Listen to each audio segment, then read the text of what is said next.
I think with the letter that got sent, we got to talk about weed for a minute. All right, bring it on. Yeah. Now, I understand that you sent a letter to the legislature and said, "Leave me out of this." Was that basically the upshot of this? What's your opinion on all this? Well, yeah, I've actually had the same message, and I'm not going to change the message on this because, first of all, the voters voted for Initiative 65. Those who passed it, whatever percent you use, 74%, 57%, whatever the number is, they voted for zero roll by the Mississippi Department of Agriculture and Commerce.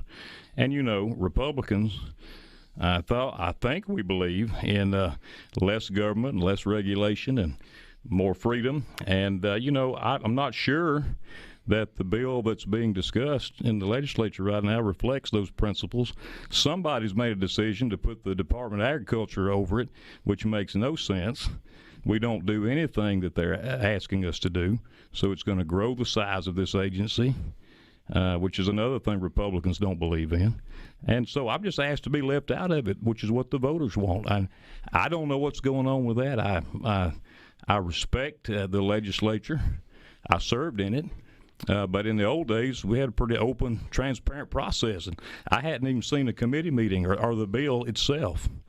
And I hope they'll take into account that those principles. But whether they do or whether they don't, we'll deal with it. And we'll just wait and see what they do. Well, and I do know that originally part of the problem that some folks over in the legislature specifically had with 65 was that it put some of the agriculture-related parts of it under the Department of Health, which was a problem as well. And I think that may have been the impetus for trying to drag you into this. Well, actually, there's no agricultural part to it because it's against the law to grow marijuana. And there's no legal way to get it here. The seed is prohibited to be transported into the state of Mississippi. So we don't license any other products, any other ag commodities at all. This would be an entirely new thing that they would be asking us to do. We'd have to hire a director and a whole staff to do it, equipment and all this. And, it's just it's not what we do. We do food, fiber, and shelter, and we do legal commerce in the state of Mississippi. And most of the functions of this regulatory project that they're working on, some other state agency does or could do.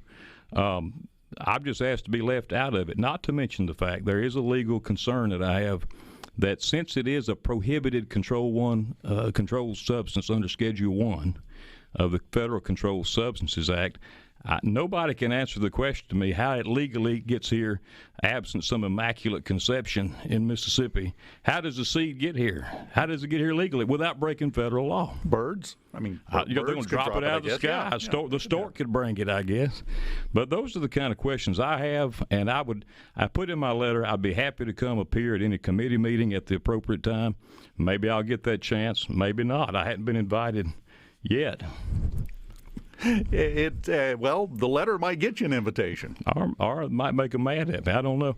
But we're going to be friends when the dust settles with this. But I just want to make absolutely clear, my position is the voters spoke on it. The bill they're working on should, although there were problems with Initiative 65, you'd think they want to hew close to the voters' principles on it.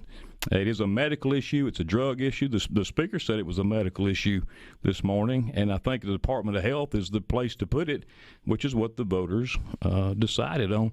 So I just want to be clear. That's my position, and I'm really not going to change my mind about that. Now, of course, the problem is they could still, leave you holding the bag on this. They certainly could. What happens then? I don't know.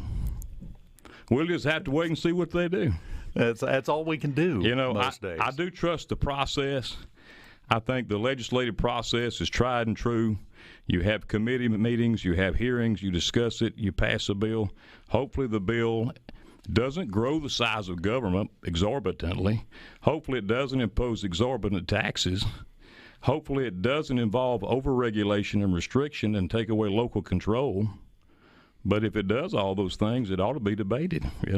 And I just want to be left out of it. I didn't ask to be put in it.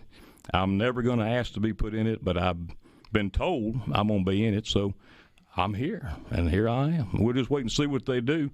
I've talked to several of them called me yesterday. I've talked to my friends in the legislature, And, some of them have concerns also. But at the end of the day, it's a process.